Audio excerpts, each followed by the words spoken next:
बिस्मिल्लाहिर्रहमानिर्रहीम। कैसे हैं भैया आप लोग?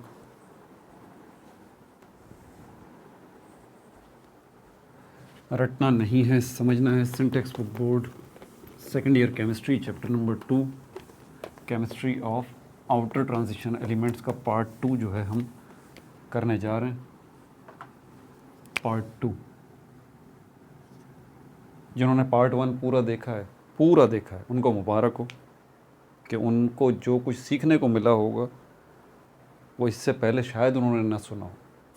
जिन्होंने पूरा पार्ट देखा है पार्ट 1, और मुझे कमेंट में ज़रूर बताइए आप अभी कि सर हमने देखा है पूरा पार्ट, और ख़ास तौर पे पार्ट 1 के आखिर के 20 मिनट के अंदर जो मैंने पूरा इलेक्ट्रॉनिक स्ट्रक्चर बताया है, शेल्स बताएं, सब शेल्स बताएं, ऑर्बिटल्स बताएं, उनके अंदर इलेक्ट्रॉन्स की तादाद बताई है, सारी चीज़ें जो है वो मैंने पूरी इलेक्ट्रॉनिक कॉन्फ़िगरेशन जो है वो मैंने सिखाई है, क्योंकि उसके बगैर आपको अब मैं जो बातें बोलूँगा वो समझ में नहीं आएंगी।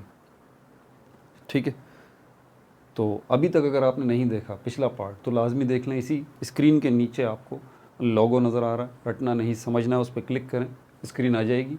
प्लेलिस्ट का ऑप्शन होगा, वहाँ पे प्लेलिस्ट पे क्लिक करें, प्लेलिस्ट आ जाएंगी। 12th केमिस्ट्री की प्लेलिस्ट होगी, उसमें जाइए और सारी वीडियोस जो पड़ी हुई हैं पिछले चैप्टर्स की, इस चैप्टर की पार्ट 1 की भी वीडियो पड़ी हुई होगी। थंबनेल देख के आपको पता चल जाएगा, वो देख लें।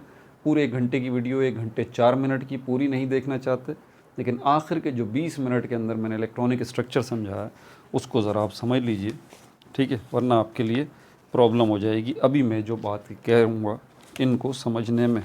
ठीक है भाई, तो इलेक्ट्रॉनिक स्ट्रक्चर मैंने कहा था कि ये रह गया है, इसकी मोटी मोटी बातें हम देख लेते हैं। कॉपी पेंसिल ले लीजिए, लेक्चर को नोट करना है और मुस्कुराते रहना है। इलेक्ट्रॉनिक स्ट्रक्चर, अगला जो पार्ट इसके अंदर बोल रहा है वो आपसे बोल रहा है जनरल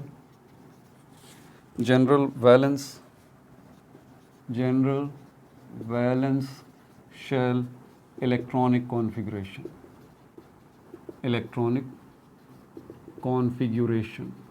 बच्चे जो ना बदतरीन गलती करते हैं, एक एक वर्ड जो ना बड़ा कैलकुलेटेड होता है, एक एक वर्ड बड़ा कैलकुलेटेड होता है। आपसे जब अगर पूछा जाए ना कि भाई general valence shell electronic configuration बताइए, तो आप इस सवाल को क्या समझ पाएंगे? पहली बात ही आपको समझ में आना चाहिए कि वो आपसे पूछ क्या रहा है। जब भी ये बोल रहा है ना आपसे general valence shell electronic configuration क्या, तो इसका मतलब वो आपसे ये जानना चाहता है। जैसे अगर हम आउटर ट्रांजिशन एलिमेंट्स की बात करें, आउटर ट्रांजिशन एलिमेंट जो है इनकी general valence shell electronic configuration अलग है। एस ब्लॉक एलिमेंट्स की general valence shell electronic configuration अलग है। पी ब्लॉक एलिमेंट्स की general valence shell electronic configuration अलग है। ये बात ज़हन में रखिएगा। तो ये आउटर ट्रांजिशन एलिमेंट्स की क्या है? General valence shell electronic configuration. और वो क्या है? ये है इस तरह का कोई आपको ब्रैकेट के अंदर n-1 और ऊपर आपको नज़र आएगा इसके बराबर में d, फिर 1-10 ये लिखा होगा। इसके साथ बराबर में कॉमा लगा के NS, उसके साथ 1,2 लिखा हुआ होगा। प्रॉब्लम यहाँ पर P ब्लॉक एलिमेंट्स को देखें या P ब्लॉक एलिमेंट्स को देखें, सॉरी S ब्लॉक एलिमेंट्स को देखें, P ब्लॉक एलिमेंट्स को देखें, D ब्लॉक एलिमेंट्स को देखें, इनमें और इसमें फ़र्क क्या है? इनके अंदर वैलेंस शेल मौजूद है, इसके अंदर वैलेंस शेल मौजूद है, एक ही है, आखिरी वाला ही है। लेकिन इसके अंदर वैलेंस शेल एक नहीं है, इसमें वैलेंस शेल 2 है, लास्ट भी है और सेकंड लास्ट भी है। इसी सेकंड लास्ट को पेन अल्टीमेट शेल कहते हैं। और जब वैलेंस शेल 2 हैं, तो इसका मतलब क्या हुआ कि वैलेंस इलेक्ट्रॉन्स 2 जगहों पर डिवाइड हो चुके हैं। एक सेकंड लास्ट शेल है, वो भी वैलेंस शेल है, वहाँ के इलेक्ट्रॉन्स वो भी वैलेंस इलेक्ट्रॉन्स हैं, और जो लास्ट शेल है जिसको आउटर मोस्ट शेल कहते हैं, उसके अंदर जो इलेक्ट्रॉन्स हैं वो भी वैलेंस इलेक्ट्रॉन्स हैं। तो वैलेंस शेल ही 2 हो गए, लास्ट और सेकंड लास्ट शेल। तो अल्टीमेटली वैलेंस इलेक्ट्रॉन्स भी 2 हिस्सों में डिवाइड हो गए, लास्ट शेल के वैलेंस इलेक्ट्रॉन्स और पेन अल्टीमेट शेल यानी कि सेकंड लास्ट शेल के वैलेंस इलेक्ट्रॉन्स। और जब वैलेंस इलेक्ट्रॉन्स दो हिस्सों में डिवाइड हो चुके हैं तो इसका मतलब इलेक्ट्रॉनिक कॉन्फ़िगरेशन अलग अलग होगी। पेन अल्टीमेट शेल के जो वैलेंस इलेक्ट्रॉन्स हैं, यानी कि सेकंड लास्ट शेल के जो वैलेंस इलेक्ट्रॉन्स हैं, उनकी इलेक्ट्रॉनिक कॉन्फ़िगरेशन अलग, और जो आउटर मोस्ट शेल यानी कि लास्ट शेल जो है उसके अंदर जो वैलेंस इलेक्ट्रॉन्स हैं उनकी इलेक्ट्रॉनिक कॉन्फ़िगरेशन अलग। यही तो प्रॉब्लम है डी ब्लॉक एलिमेंट्स के अंदर कि इलेक्ट्रॉनिक कॉन्फ़िगरेशन भी डबल है। ये जो आपको बता रहा है और ये जो आपको बता रहा है, इसमें और इसमें फ़र्क है। ये आपका पेन अल्टीमेट शेल है, पेन अल्टीमेट शेल की इलेक्ट्रॉनिक कॉन्फ़िगरेशन है, पेन अल्टीमेट शेल की general valence shell electronic configuration है ये। और ये कौन सा है? ये सेकंड लास्ट शेल जो है उसकी बात हो रही है। इसको बताता हूँ अभी ये क्या है। और ये जो है ये आपके पास कौन सा आ रहा है?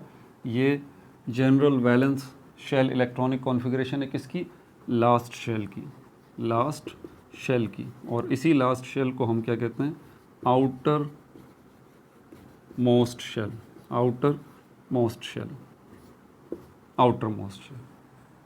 दोनों वैलेंस शेल, सेकंड लास्ट वाला भी, लास्ट वाला भी, पेन अल्टीमेट शेल भी, आउटर मोस्ट शेल भी।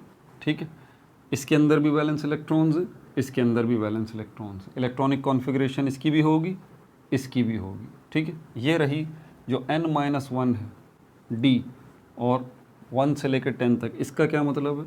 इसका मतलब ये है कि जो भी n का मतलब ये है कि जो भी शेल का नंबर आपके पास आएगा, अभी इलेक्ट्रॉनिक कॉन्फ़िगरेशन करके दिखाऊंगा बाकायदा क्रोमियम की और कॉपर की, जो भी आपके पास इलेक्ट्रॉनिक कॉन्फ़िगरेशन आएगी उसमें जो भी शेल का नंबर आएगा, आपको पता है ना के जो है इसका नंबर 1 होता है, सबसे पहले वाला शेल है, फिर L है, 2 है, फिर M है, 3 है। तो जो भी आपके पास लास्ट शेल आए, मिसाल के तौर पर आपके पास लास्ट शेल जो है वो 4 आता है, N outermost shell, last shell आपके पास चौथा है, कौन सा वाला? N, ये वाला, इज इक्वल टू N। ध्यान से बात सुनिएगा, यही टेक्निकल बात है। अब जब आपसे वो बोले कि भाई लास्ट शेल या आउटर मोस्ट शेल जो है वो N इज इक्वल टू 4 है, ठीक है, मतलब N की क्या वैल्यू है यहाँ पर? 4। और 4 ये कौन सा वाला है? ये N शेल है, K नहीं है, L नहीं है, M नहीं है, N है, चौथे नंबर वाला ये होता है। इस N का ये मतलब है। तो पेन अल्टीमेट शेल जो है सेकंड लास्ट शेल, ये क्या होगा? अब यहाँ देखें, जब N की वैल्यू आपके पास आ चुकी, N की वैल्यू आपके पास क्या है? 4। N की वैल्यू आपके पास क्या आ गई? 4। यहाँ क्या लिखा हुआ है? अब सवाल क्या पूछ रहा है? सेकंड लास्ट शेल कौन सा? n-1। तो आपने क्या करना है? n-1 का मतलब n क्या है आपके पास? लास्ट शेल आपके पास क्या है? चौथा वाला। तो यहाँ पर आप 4 लिखेंगे, -1, 4 में से -1 करेंगे इज इक्वल टू 3। आ गया सेकंड लास्ट शेल। वैसे तो पता है हमें पता है कि अगर आउटर मोस्ट शेल या लास्ट शेल जो है वो हमारे पास चौथा है तो डेफिनेटली सेकंड लास्ट शेल तीसरा होगा। कॉमन सेंस की बात है ना। लेकिन यही बात यहाँ से पता चलेगी आपको। अगर आपको ये n जो रिप्रेजेंट कर रहा है किसको? आउटर मोस्ट शेल को, लास्ट शेल को, और पेन अल्टीमेट शेल पता करना है तो ये रहा general valence shell electronic configuration. n में से 1 माइनस करेंगे, ये 3 आ गया। तो आउटर ये जो हमारे पास पेन अल्टीमेट शेल है वो कौन सा है? जब n-1 किया 3 आ गया, तो इसका मतलब ये कौन सा है? ये हमारे पास है M, ये हमारे पास है M। समझ में आ गई बात? तो ये n-1 को तो मैंने आपको समझा दिया। अब ये D के ऊपर जो 1 से 10 तक लिखा हुआ है, इसका क्या मतलब है? कि इस M के अंदर जो आप इलेक्ट्रॉनिक कॉन्फ़िगरेशन करेंगे, ठीक है, तो आपको पता है ये M जो है क्या है? ये शेल है। जब ये शेल है तो इसके अंदर सेकंड लास्ट शेल है, लेकिन है तो शेल ना, तो शेल है तो इसके अंदर सब शेल भी होंगे। इसमें S भी है, इसमें P भी है, इसमें D भी है। तो आप इलेक्ट्रॉन्स जो रखेंगे इस M के अंदर S में रखेंगे, P में रखेंगे, D में रखेंगे, और D में जो आप रखेंगे, D में 10 इलेक्ट्रॉन आ सकते हैं, 10 इलेक्ट्रॉन आ सकते हैं, लेकिन आउटर ट्रांजिशन एलिमेंट्स जो हैं उनके अंदर प्रॉब्लम यही है कि सबके तकरीबन सारे के सारे आउटर ट्रांजिशन एलिमेंट्स जो हैं, सारे के सारे आउटर ट्रांजिशन एलिमेंट्स जो हैं उनके अंदर डी जो है उसके अंदर पूरे 10 इलेक्ट्रॉन नहीं आते। इसीलिए उसने रेंज बताई है 1 से लेके 10 तक। तो आपके पास आउटर ट्रांजिशन एलिमेंट मिसाल के तौर पर स्कैंडियम है, टाइटेनियम है, वेनेडियम है, क्रोमियम है, मैंगनीज़ है, ये सारे आउटर ट्रांजिशन एलिमेंट्स हैं। आप इनकी इलेक्ट्रॉनिक कॉन्फ़िगरेशन करेंगे, सेकंड लास्ट शेल में जब आप पहुंचेंगे उसकी इलेक्ट्रॉनिक कॉन्फ़िगरेशन करेंगे, एस में इलेक्ट्रॉन रखेंगे, पी में रखेंगे, डी में रखेंगे, तो आप डी में देखेंगे कि डी में पूरे 10 इलेक्ट्रॉन नहीं आएंगे, 9 होंगे, 8 होंगे, 7 होंगे, 6 होंगे, 5 4 3 2 1 ये होंगे, पूरे 10 नहीं होंगे, सिवाय एक को छोड़ के, सिवाय एक ट्रांजिशन एलिमेंट को छोड़ के, वो जिंक है, उसके अंदर पूरे 10 आएंगे। कैसे आएंगे इस पर आगे बात करेंगे, ठीक है। तो यहाँ पर डी पूरा कंप्लीट नहीं होगा, इसीलिए उसने रेंज बताई है कि 1 से लेके 10 तक। ये कौन सा हमारे पास मत भूलिएगा, ये पेनल्टीमेट शेल है, सेकंड लास्ट शेल, ठीक है, जिसमें मिसाल मैंने दे के अभी आपको ये बताया। अब यहाँ पर लास्ट शेल की तरफ चलते हैं, तो ये तो चौथा वाला, इसमें एन है, तो इसके अंदर भी जो है वो एन के अंदर भी क्या होगा, एस सब शेल भी है, पी भी है, डी भी है और एफ भी है, चारों सब शेल इसके अंदर हैं। आपने इसमें भी इलेक्ट्रॉन रखे, इसमें 2 रख दिए, इसमें 6 रख दिए, और उसके बाद फिर आप डी की तरफ आएंगे, इसमें रखेंगे, एफ़ की तरफ आएंगे, इसमें रखेंगे। बहरहाल जो आउटर मोस्ट शेल होगा उसमें जो भी आप इलेक्ट्रॉन रखेंगे, एक बात तो तय है, अगर एस में रखेंगे या पी में रखेंगे या डी में रखेंगे या एफ में रखेंगे, इन्हीं के अंदर आप रखेंगे इलेक्ट्रॉन्स, और इनमें रखने के बाद फिर इसकी तरफ आएंगे, ठीक है। बात मेरी मुकम्मल नहीं हुई अभी, तो दोनों शेल्स जो हैं वो आपको देखने पड़ेंगे जब आप इलेक्ट्रॉनिक कॉन्फ़िगरेशन करेंगे। जहन उलझ गया, परेशान होने की ज़रूरत नहीं। अभी इसकी जब मैं कॉपर और क्रोमियम की इलेक्ट्रॉनिक कॉन्फ़िगरेशन करूँगा, क्योंकि कॉपर और क्रोमियम एक्सेप्शनल केस हैं, इनके ऊपर क्वेश्चंस बनते हैं, हमेशा क्वेश्चंस बनते हैं। एंट्री टेस्ट हो, ई कैट का हो, एम डी कैट का हो, या इंडिया से बच्चे हैं वो जी का दे रहे हैं, मेंस का दे रहे हैं, एडवांस का दे रहे हैं, नीट का दे रहे हैं, ये इस पे लाजमी बनता है, कॉपर पे क्रोमियम के ऊपर। अभी उसकी इलेक्ट्रॉनिक कॉन्फ़िगरेशन करूँगा तो सेकंड लास्ट और लास्ट शेल जो है वो अभी आपको क्लियर हो जाता है, ठीक है भाई। यहाँ तक आपने नोट कर लिया, टेंशन नहीं लेनी, अभी बात मेरी पूरी नहीं हुई। अभी तो सिर्फ मैंने आपको ये समझाया कि ये general valence shell electronic configuration अगर आ जाए तो इसका ये मतलब है, ये जो अभी मैंने आपको करके दिखाया। अच्छा, इसमें वो बात पूरी नहीं कर पाया। इसमें देखें जो लास्ट शेल है, इसमें सेकंड लास्ट शेल में देखें आपको डी तक लेके जा रहा है वो, इस बात का ध्यान रखिएगा। और जो लास्ट शेल है, आउटर मोस्ट शेल है, उसके अंदर सिर्फ एस तक की कहानी होगी। यही बात मैं यहाँ बताना चाह रहा था, जब मैंने SPDF लिखा था ना तो मैं भूल गया बताना। तो इसमें P की कहानी नहीं होगी, D की कहानी नहीं होगी, F की कहानी नहीं होगी। हालांकि P, D, F ये सब शेल मौजूद हैं, लेकिन उन तक इलेक्ट्रॉन्स फिल नहीं होंगे। इलेक्ट्रॉन्स की हद सिर्फ यहाँ तक है, लास्ट शेल में S तक। ये फिल होने के बाद फिर आप इसकी तरफ आएंगे। वही बात है, क्योंकि अभी बात उलझ रही होगी, आपका जहन उलझ रहा होगा। अभी जब तक मैं इलेक्ट्रॉनिक कॉन्फ़िगरेशन क्रोमियम और उसकी नहीं करूँगा ना, तब तक बात पूरी होगी नहीं। अभी आपको क्लियर हो जाएगा, ठीक है। तो ये भी हो गया general valence shell electronic configuration. अब यहाँ पर electronic configuration of 3D series, याद है ना, हमने 4 सीरीज़ में outer most electron, outer most transition elements को डिवाइड किया। 3D सीरीज़ की इलेक्ट्रॉनिक कॉन्फ़िगरेशन, 3D सीरीज़ की। अब ये 3D सीरीज़ है ना, इसके ज़रा आप नाम लिख लें पीरियोडिक टेबल के अंदर, ठीक है। स्कैंडियम है, उसके बाद हमारे पास टाइटेनियम, वेनेडियम, क्रोमियम, मैंगनीज़, ठीक है। और जो है आयरन है, कोबाल्ट, निकल, कोबाल्ट अब नीचे लिख रहा हूँ मैं, जगह ख़त्म हो गई यहाँ पर, निकल, कॉपर और जिंक। 1 2 3 4 5 6 7 8 9 10 आप जब अपने पेज पे इसको लिखें तो पूरा ऐसे लिखिएगा, यहाँ जगह नहीं थी इस वजह से मैं नीचे ले आया, आपने पूरा वहाँ तक लिखना है। ये पूरा का पूरा पीरियड है, ये पूरा का पूरा पीरियड है। कौन सा पीरियड है? ये फोर्थ पीरियड है आपके पीरियोडिक टेबल का, फोर्थ पीरियड। जिन बच्चों ने पिछली वीडियो पूरी देखी है उनको सब कुछ समझ में आ रहा होगा, इसीलिए कह रहा हूँ ना, पिछली वीडियो आप देख लीजिए, ठीक है। तो ये फोर्थ पीरियड हो गया। इसी फोर्थ पीरियड के अंदर ये स्कैंडियम से लेके जो जिंक तक के एलिमेंट्स आपको नज़र आ रहे हैं, इन्हीं को हम कहते हैं 3D सीरीज़। और इसमें जो इसकी हम इलेक्ट्रॉनिक कॉन्फ़िगरेशन जो है वो करने जा रहे हैं। ये जितने भी एलिमेंट्स हैं आप इनकी इलेक्ट्रॉनिक कॉन्फ़िगरेशन जब करेंगे, अब ज़रा एक रूल को समझ लीजिए, जो हमारे पास एक रूल कहलाता है जिसको हम कहते हैं ऑफ बोआ प्रिंसिपल। ये आपने सुना होगा, Aufbau principle. Aufbau principle आसान लफ्ज़ों में ये बात बोलता है कि भाई सब शेल्स के अंदर जब आप इलेक्ट्रॉन्स रख रहे हैं तो पहले आप उस सब शेल के अंदर इलेक्ट्रॉन रखेंगे जिसकी एनर्जी कम होगी। क्या कहा मैंने? ऑफ बोआ प्रिंसिपल आपको आसान सी बात क्या कहता है कि पहले आप उस सब शेल के अंदर, उस ऑर्बिटल के अंदर इलेक्ट्रॉन रखेंगे जिसकी एनर्जी कम होगी। जिसकी उससे ज़्यादा एनर्जी होगी उसमें फिर आप उसमें इलेक्ट्रॉन रखेंगे।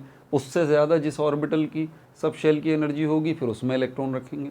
तो आप कम से ज़्यादा की तरफ आपका सिस्टम होना चाहिए। अब हमें कैसे पता यार कौन सा सब शेल है, उसकी एनर्जी कितनी है, कितनी ज़्यादा है, कितनी कम है? तो ऑफ बोआ ने उसके लिए एक स्कीमेटिक डायग्राम भी दिया हुआ है, आप इससे वाकिफ़ हैं, आप करते रहें। ये वाला 1s और इसी के नीचे आएगा 2s 2p, इसी के नीचे आएगा 3s 3p 3d, इसी के नीचे आएगा 4s 4p 4d 4f, इसी के नीचे आएगा 5s 5p 5d और 5f। बस f तक ही लेके जाइए, उससे आगे नहीं जाना। फिर 6s आ जाएगा, फिर 6p आ जाएगा, फिर 6d आ जाएगा, फिर 6f आ जाएगा, फिर 7s आ जाएगा, फिर 7p आ जाएगा, 7d आ जाएगा और 7f आ जाएगा। ये स्कीमेटिक डायग्राम है जिसके ज़रिए आसानी से आपको पता लग जाएगा कि किस शेल को पहले रखना है, किस सब शेल को पहले रखना है, किस ऑर्बिटल को पहले रखना है। क्यों? ऑफ बोआ आपको यही कहता है जिसकी कम से कम एनर्जी होगी उसको सबसे पहले रखना है। तो इससे पता लग जाएगा। कैसे? डायगोनल लाइंस के ज़रिए, ये डायगोनल लाइंस के ज़रिए। तो पहले यहाँ पर आपको किस में रखना है? 1s में रखना है।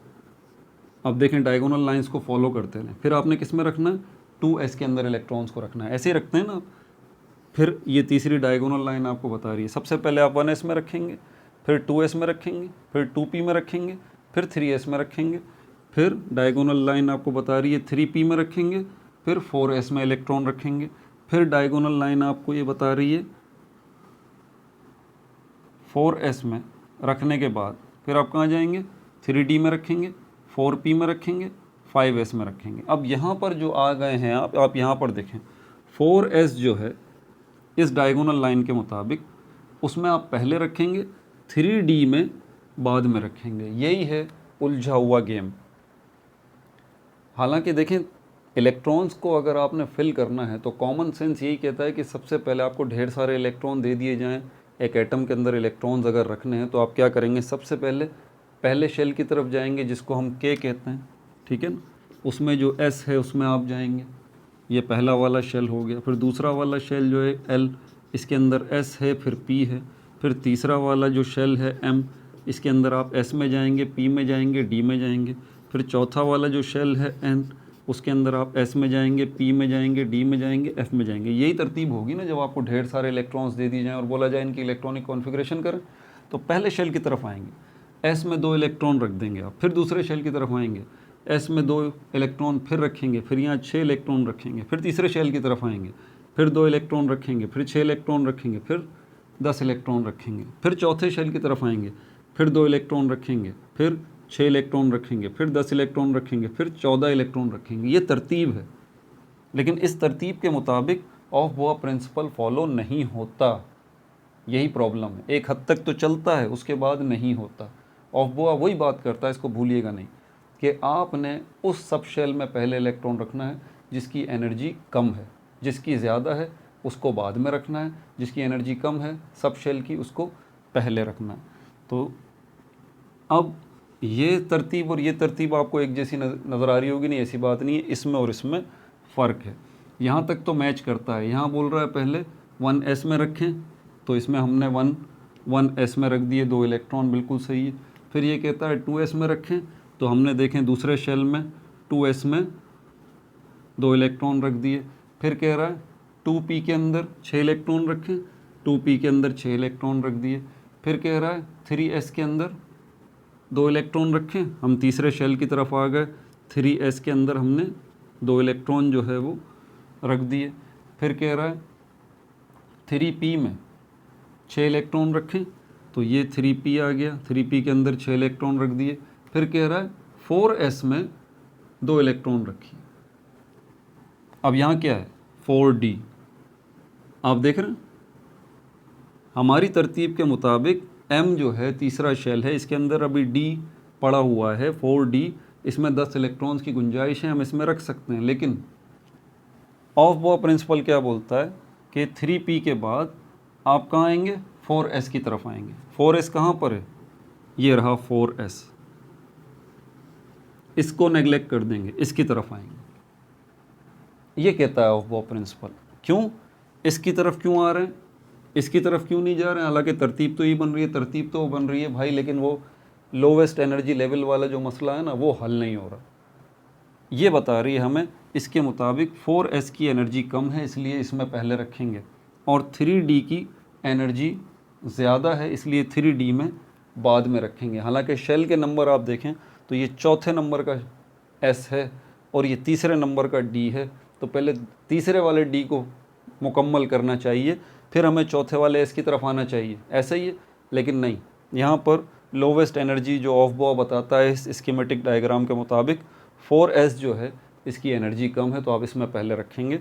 उसके बाद फिर 3d की तरफ जाएंगे, फिर 4p की तरफ आएंगे, फिर 5s की तरफ आएंगे। तो हमें इसको फॉलो करना है।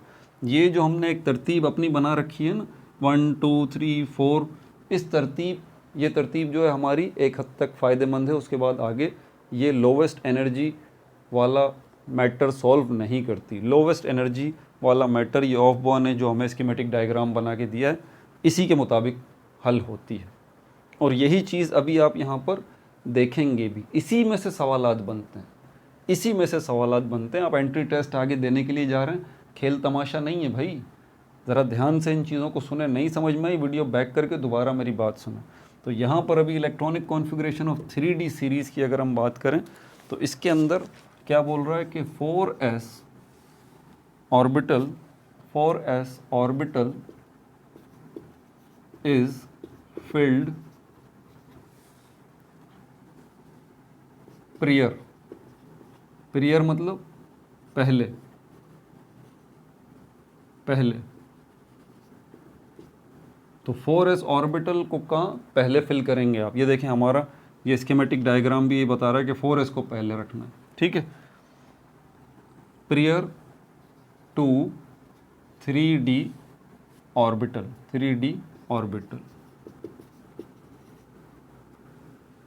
ठीक है भाई।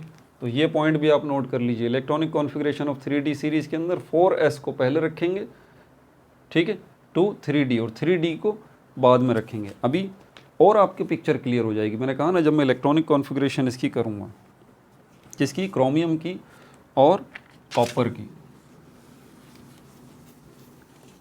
अब यहाँ पे देखिए अगला पॉइंट इसी के अंदर, इलेक्ट्रॉनिक स्ट्रक्चर के अंदर अगला पॉइंट, एक्सेप्शंस। कुछ एक्सेप्शंस, बेदरीग बच्चे गलती करते हैं इसके ऊपर।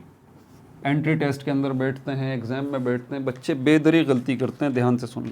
एक्सेप्शंस यहाँ पे दो हैं, एक क्रोमियम है, ठीक है, एंड कॉपर है। क्रोमियम है और कॉपर है। इसी 3D सीरीज़ के अंदर ये बनाया हुआ है ना मैंने, 4th पीरियड के अंदर ये जो 3D सीरीज़ है इसी के अंदर ये देखें, ये रहा एक कॉपर, ये रहा क्रोमियम और ये रहा कॉपर। ये दोनों गड़बड़ करते हैं। ये दोनों क्या गड़बड़ करते हैं अभी आपको बताता हूँ। इसमें ये होता है electron transfer from 4s orbital. इसको नोट कर लें इस जुमले को as it is, electron transfer from 4s orbital, 4s orbital to 3d orbital, to 3d orbital. Why, अभी इसको ऐसे लिख लें आप, इसको अभी एक्सप्लेन करूंगा मैं, भी लिख लें आप। वाई इन ऑर्डर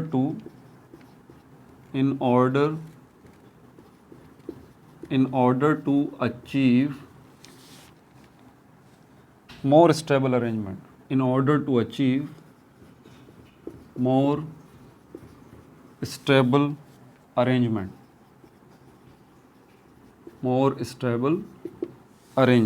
अब यहाँ क्रोमियम को देखते हैं, इसकी इलेक्ट्रॉनिक कॉन्फ़िगरेशन। अब पिछले जितनी बातें मैंने बताई हैं वो आपको उलझा भी रही होंगी ना, अभी सुलझ जाएंगी वो। कॉपर को ले लो, कॉपर का एटॉमिक नंबर है 24, ठीक है।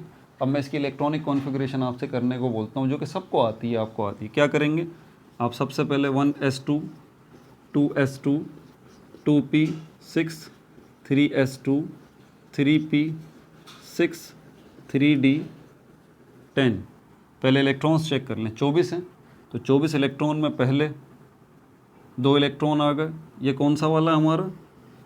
के वाला। 1 से समझ रहे हैं ना, 1 लिखा हुआ 1 मतलब ये के वाला, के शेल है, ये के शेल है। और ये जो है हमारे पास के बाद दूसरा शेल कौन सा है? के एल शेल। याद है ना, के अंदर हमारे पास क्या है? के अंदर हमारे पास एस मौजूद है, एल के अंदर हमारे पास एस भी है और पी भी है। तो आपके पास 24 इलेक्ट्रॉन है, पहले 2 इलेक्ट्रॉन रखे के वाले एस में, फिर 2 इलेक्ट्रॉन रखे एल वाले एस में, फिर 6 इलेक्ट्रॉन रखे एल वाले पी के अंदर। कितने इलेक्ट्रॉन हो गए? 10 इलेक्ट्रॉन हो गए। फिर आप तीसरे की तरफ जाएंगे, कौन से वाले? के एल एम की तरफ, ठीक है। और एम में आपके पास एस भी है, पी भी है, डी भी है, ऐसी बात है। तो आप एम की तरफ जाएंगे, यहाँ तक कितने इलेक्ट्रॉन हो गए थे? 2 और 2 4 और 10 कितने हो गए? ये हो गए 10 इलेक्ट्रॉन, ठीक है। तो 24 में से 10 इलेक्ट्रॉन निकाल दें, कितने बचे आपके पास? 14 इलेक्ट्रॉन बचे, 14 इलेक्ट्रॉन बचे। 24 में से 10 निकाल दें, कितने बचे? 14 इलेक्ट्रॉन बच गए। तो इन 14 में से अब आप M की तरफ गए, M के S की तरफ गए, 2 इलेक्ट्रॉन रखे। फिर आप M के P की तरफ गए, 6 इलेक्ट्रॉन रखे, ठीक है। और अब अल्टीमेटली आप M के D की तरफ ही जाएंगे ना, ऐसा ही आप M के D की तरफ जाएंगे, ये रहा 3D। और बाकी जो बचे होंगे, मैंने यहाँ 10 लिखा हुआ है, आप इस 10 को हटा दें, बाकी जो बचे हुए इलेक्ट्रॉन हैं वो इसमें आप रखेंगे। कितने इलेक्ट्रॉन बचे हैं आपके पास? 14 में से 2 ये रहे, 6 ये रहे, 8। तो 8 माइनस कर दें, 14 में से 8 निकल गए, कितने बचे? 6 इलेक्ट्रॉन बचे आपके पास। ये 6 इलेक्ट्रॉन जो हैं, समझ आ रही है ना बात? 14 इलेक्ट्रॉन, यहाँ तक 14 इलेक्ट्रॉन बच गए थे ना, यहाँ तक, ठीक है। तो यहाँ 14 इलेक्ट्रॉन में से 2 इलेक्ट्रॉन 3s में रखे और 6 इलेक्ट्रॉन 3p में रखे, 8 इलेक्ट्रॉन हो गए। अब 14 में से 8 इलेक्ट्रॉन गए, कितने बचे? 6। अब 6 इलेक्ट्रॉन डी की याद है ना आपको? डी के अंदर 5 ऑर्बिटल होते हैं, ये वाले, ये 5 ऑर्बिटल होते हैं डी के अंदर, और हर ऑर्बिटल में 2 इलेक्ट्रॉन आ सकते हैं। याद होगा, जिन्होंने पिछली वीडियो देखी है उनको बिल्कुल याद होगा, क्लियर होगी सारी चीज़ें। तो यहाँ पर 10 इलेक्ट्रॉन्स की गुंजाइश है डी में, और डी यहाँ मौजूद है एम के अंदर। तो आपके पास इलेक्ट्रॉन कितने बचे हैं? 6 इलेक्ट्रॉन बचे हैं। तो यहाँ पर आपको इसमें 6 इलेक्ट्रॉन रख देने चाहिए, और यहाँ पर क्रोमियम का मामला तमाम हो जाना चाहिए। पूरे 24 इलेक्ट्रॉन हो गए, पूरी तरतीब हम जिस तरतीब के मुताबिक चल रहे हैं, जो हमने बनाई है। अब ऑफ बो प्रिंसिपल को देख लेते हैं। वो बोलता है 1s में पहले 2 इलेक्ट्रॉन रखो, 1s में 2 इलेक्ट्रॉन रख दिए। फिर कह रहा है 2s में 2 इलेक्ट्रॉन रखो, 2s में 2 इलेक्ट्रॉन रख दिए। फिर कह रहा है 2p के अंदर 6 इलेक्ट्रॉन रखो, 2p में 6 इलेक्ट्रॉन रख दिए। फिर कह रहा है 3s में 2 इलेक्ट्रॉन रखो, 3s में 2 इलेक्ट्रॉन रख दिए। फिर कह रहा है 3p में 6 इलेक्ट्रॉन रखो, 3p के अंदर 6 इलेक्ट्रॉन रख दिए। अब देखें क्या कह रहा है, अब डी की तरफ नहीं जा रहा, बल्कि क्या बोल रहा है? 4s में 2 इलेक्ट्रॉन रखो। अब 3p तक हम पहुंच गए, इससे आगे हमने जो 3d लगाया था तरतीब के मुताबिक, ये गलत है, ये गलत है। इस स्कीम को फॉलो करना पड़ेगा। लोवेस्ट एनर्जी लेवल को पहले लेना पड़ेगा, और यहाँ पर लोवेस्ट एनर्जी लेवल क्या है? 4s है, इसको आपको पहले रखना पड़ेगा। तो इसको हटा दें और यहाँ पर लगा दें 4s, और s के अंदर 2 ही इलेक्ट्रॉन आते हैं, आपको पता है, आपने 2 ही इलेक्ट्रॉन यहाँ रख दिए। भूलिएगा मत कि आपके पास 6 इलेक्ट्रॉन बचते हैं आखिर में, ठीक है। 6 इलेक्ट्रॉन में से 2 इलेक्ट्रॉन इसमें चले गए 4s में, इसके मुताबिक, ठीक है। फिर ऑफ कहता है अब 3d की तरफ जाइए। अब 3d आ गया, ये कितने इलेक्ट्रॉन बचे हैं आपके पास? 6 में से 2 यहाँ आ गए। अब कितने बचे हैं? 4। ये 4 इस तरह से ये आ गए। और आपको पता है 3d के अंदर 4 इलेक्ट्रॉन जो आपने रखे हैं वो 3d के अंदर उसके ऑर्बिटल्स में रखे हैं, और ये रहे वो ऑर्बिटल्स, 5 ऑर्बिटल। हर एक ऑर्बिटल के अंदर 2 इलेक्ट्रॉन आ सकते हैं। आपके पास 4 बचे हैं, तो 4 आप इस तरह से रखेंगे। Hund's rule of maximum multiplicity आपको यही बोलता है कि भाई पहले सिंगल सिंगल इलेक्ट्रॉन रखो, डबलिंग की तरफ बाद में जाना, पहले सिंगल सिंगल इलेक्ट्रॉन रखो। तो हमने सिंगल सिंगल इलेक्ट्रॉन चारों ऑर्बिटल में रख दिए इस तरह से, ठीक है। तो अभी तक आपको क्या पता चला इस इलेक्ट्रॉनिक कॉन्फ़िगरेशन में? वो जो आपने तरतीब सोची हुई थी, पहला शेल, फिर दूसरा शेल, फिर तीसरा शेल, फिर चौथा शेल, ऐसी बात है। वो तरतीब आपकी एक हद तक तो चल रही है बिल्कुल सही, लेकिन यहाँ पर आके गड़बड़ हो रहा है, यहाँ पर आके गड़बड़ हो रहा है। आपकी तरतीब के मुताबिक m जो तीसरा वाला है इसमें, इसके s में हो गया, p में भी आपने इलेक्ट्रॉन रख दिए। अब m के d में आपको इलेक्ट्रॉन रखने चाहिए, लेकिन ऑफबॉआ कहता है नहीं भाई, n के s को ले लें आप, d को नेगलेक्ट कर दें, इसके s में रखें इलेक्ट्रॉन। तो आपने एक, चूँकि ये चौथे नंबर वाला है, तो चौथे नंबर वाले के s में आपने 2 इलेक्ट्रॉन रख दिए, टोटल 6 बचे थे। फिर अब आपके पास जो 4 बचे हैं उसका कह रहा है कि हाँ अब पिछले वाला जो ये तीसरे नंबर वाला है m, इसमें जो d पड़ा हुआ है, अब बाकी इसमें आप इलेक्ट्रॉन रख दें। तो आपने 3d 4 इलेक्ट्रॉन इस तरह से रख दिए, इस तरह से आपने रख दिए। d के अंदर 5 ऑर्बिटल हैं, सिंगल सिंगल सिंगल सिंगल करके, डबलिंग नहीं कर सकते आप। यहाँ पर एक और रूल आता है, Hund's rule of maximum multiplicity, ठीक है भाई। तो अब तो आप मुतमईन है कि भाई बिल्कुल सही है, चलो ऑफबॉआ ने इसके मुताबिक बोला, इसके मुताबिक हमने कर लिया, इसको हमने फॉलो कर लिया। बोल रहा है 3p के बाद 4s में आओ, फिर 3d में जाओ, फिर 4p में आओ, फिर 5s में आओ, ठीक है। तो हम अपनी साइंस नहीं लड़ा रहे, ये जो तरतीब इसने हमें दी हुई है इसी के मुताबिक हमें चलना चाहिए। यहाँ तक तो सही है मामला। लेकिन अब 4s के अंदर हमने 2 इलेक्ट्रॉन रखे हैं। अब ये 2 इलेक्ट्रॉन आपको 4s में रखना है, इसको फिल करेंगे आप तभी d की तरफ जाएंगे ना। चलें इसकी बात मान लेते हैं, पहले 4 वाले का s ले लेते हैं। तो 4 वाले का s लेके पहले इसको फिल करेंगे ना। आपको पता है s के अंदर जो है वो, s के अंदर एक ही ऑर्बिटल होता है जिसके अंदर आप 2 इलेक्ट्रॉन रख सकते हैं, और हमेशा ऐसा ही होता हुआ है। स्कैंडियम के अंदर भी आपने ऐसे ही करना है, टाइटेनियम के अंदर भी ऐसा ही, वैनेडियम के अंदर भी, मैंगनीज, आयरन, कोबाल्ट, निकल, जिंक, सब में आपने ऐसे ही करना है कि S के अंदर क्योंकि 2 इलेक्ट्रॉन आते हैं तो आपने 2 ही रखने हैं। भले आप इस तरतीब को फॉलो कर रहे हैं और बिल्कुल इसी को फॉलो करेंगे, 4s आएगा 4s आएगा, 2 इलेक्ट्रॉन ही रखेंगे, फिर जा जो बचे हुए होंगे वो 3d में लेके जाएंगे। लेकिन यही तो प्रॉब्लम है, यही तो प्रॉब्लम है कि यहाँ पर 2 इलेक्ट्रॉन नहीं रखेंगे। क्या कहा है मैंने? एक्सेप्शन है क्रोमियम और कॉपर में, electron transfer from 4s orbital to 3d orbital, कि इलेक्ट्रॉन जो है वो ट्रांसफ़र हो जाएगा from 4s orbital to 3d orbital. 4s orbital से 3d ऑर्बिटल में एक इलेक्ट्रॉन ट्रांसफ़र हो जाएगा। यहाँ 2 नहीं रखेंगे आप, बल्कि यहाँ 1 रखेंगे, ठीक है। और 1 कहाँ चला जाएगा? 3d में। यहाँ ये 4 के बजाय अब क्या हो जाएगा? 5 हो जाएगा। और d के अंदर क्योंकि एक इलेक्ट्रॉन और आ चुका है, अब ये पोजीशन हो जाएगी d के अंदर।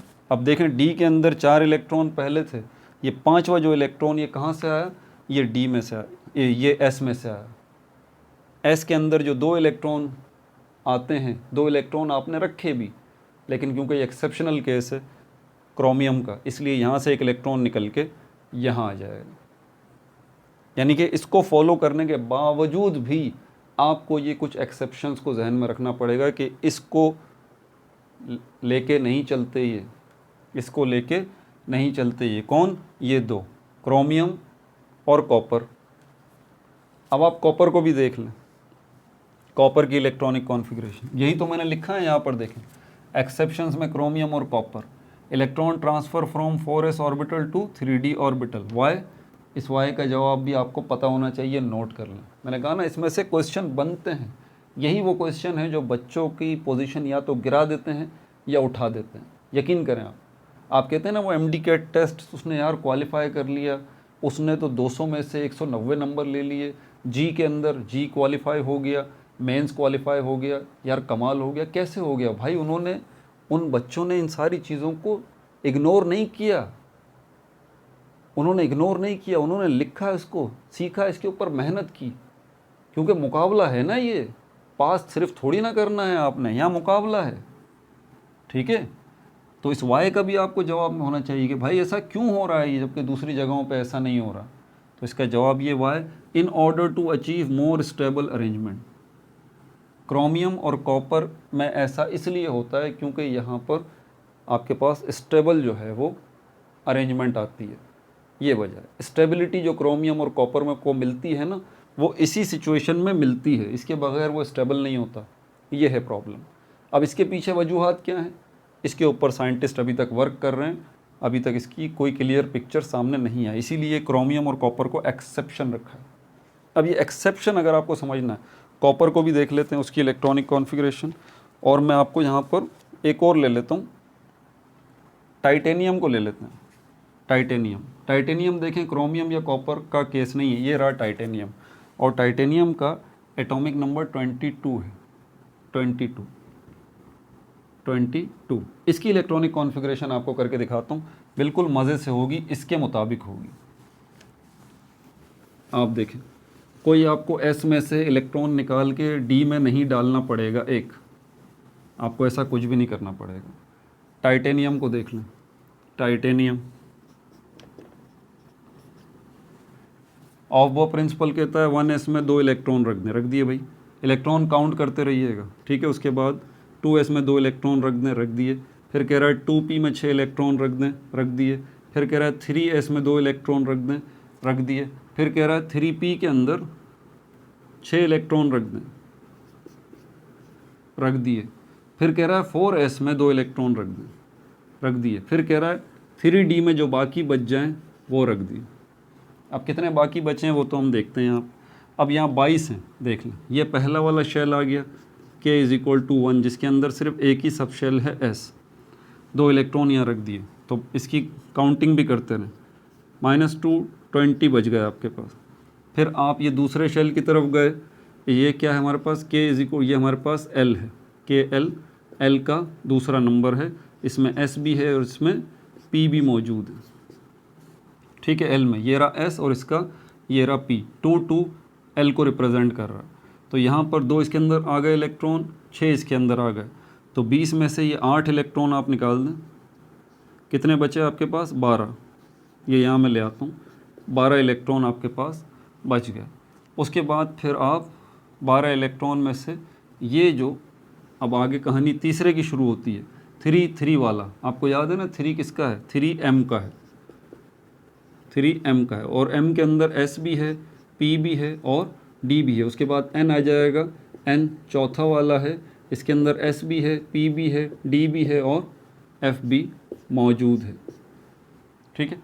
तो आपके पास कितने इलेक्ट्रॉन बचे हैं, 12 में से 2 आपने 3s में रखे और 6 इसके अंदर रखे, कितने हो गए, 8 हो गए।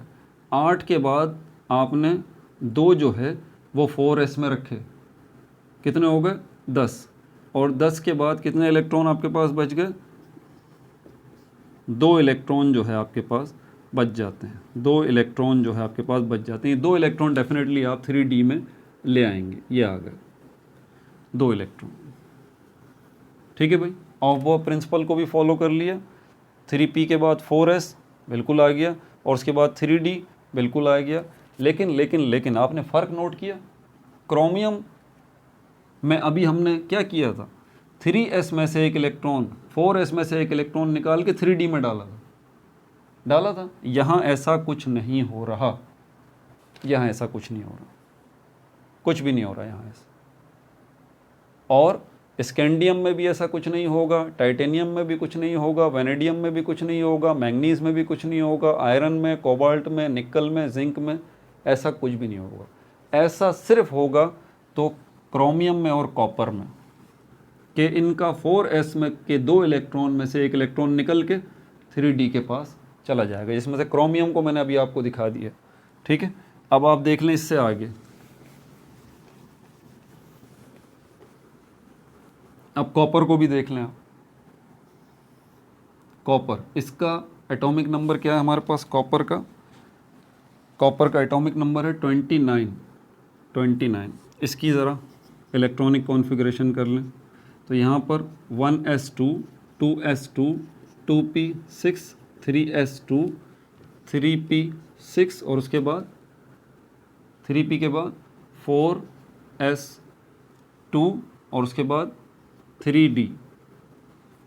अब इलेक्ट्रॉन्स काउंट कर लें। ये पहला शेल हो गया, ये दूसरा शेल हो गया, ये तीसरा शेल यहाँ से शुरू हो रहा है। तो 29 इलेक्ट्रॉन्स हैं, 29 में से गिनती कर लें, 2 ये हो गए और 2 ये हो गए, 4 और 10 इलेक्ट्रॉन और 2 12 और 6 कितने हो गए? 18। तो यहाँ तक तो आप 18 इलेक्ट्रॉन ले लें। 29 में से 18 इलेक्ट्रॉन निकलेंगे तो ये 9 और 2 11 इलेक्ट्रॉन आपके पास बच जाएंगे। 11 इलेक्ट्रॉन में से आपने 2 इलेक्ट्रॉन 4s में डाल दिए, 2 इलेक्ट्रॉन, तो 11 में से 2 इलेक्ट्रॉन माइनस कर दें, आपके पास 9 इलेक्ट्रॉन जो है वो बच जाते हैं। 9 इलेक्ट्रॉन डेफिनेटली आप किसके अंदर डालेंगे? इसके अंदर डालेंगे, 3d के अंदर। लेकिन वही प्रॉब्लम है कि कॉपर एक्सेप्शनल केस है। कॉपर एक्सेप्शनल केस है। आपको क्या कह रहा है? Electron transfer from 4s orbital to 3d orbital. 4s orbital से आपको इलेक्ट्रॉन ट्रांसफ़र करके 3d में लाना पड़ेगा। तो यहाँ पर इसमें से एक इलेक्ट्रॉन निकालें, इसको 1 करें और यहाँ एक इलेक्ट्रॉन आके ये क्या हो जाएगा? 10 हो जाएगा। 3d के अंदर, d के अंदर 5 ऑर्बिटल होते हैं, आपको पता है, ये बना देता हूँ मैं, 1 2 3 4 5। ठीक है, अब ये देखें 10 इलेक्ट्रॉन जो हैं ये इस तरह से होंगे, 1 2 1 2, ये 10 के 10 इलेक्ट्रॉन इस तरह से आ गए। जो 4s वाला ऑर्बिटल होगा, 4s वाला जो ऑर्बिटल होगा, सिर्फ इसमें एक ही इलेक्ट्रॉन हो। किसी भी स्पिन में डाल दें आप, यूं करके डाल दें, यूं करके रख दें, या आप यूं करके रख दें, इससे कोई फ़र्क नहीं पड़ता, एक इलेक्ट्रॉन 4s में। ये एक्सेप्शनल केस हैं कॉपर के और क्रोमियम के। ठीक है भाई, तो ये बात यहाँ पर तमाम हो गई। अब बाइंडिंग एनर्जी जो है उसको भी देख लें आप।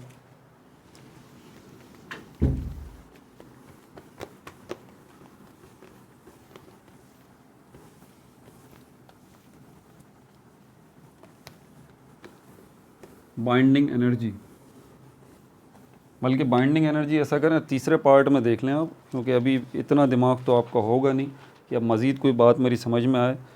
तो आप वीडियो ख़ुद बंद करें, इससे बेहतर है कि मैं ही वीडियो बंद कर देता हूँ।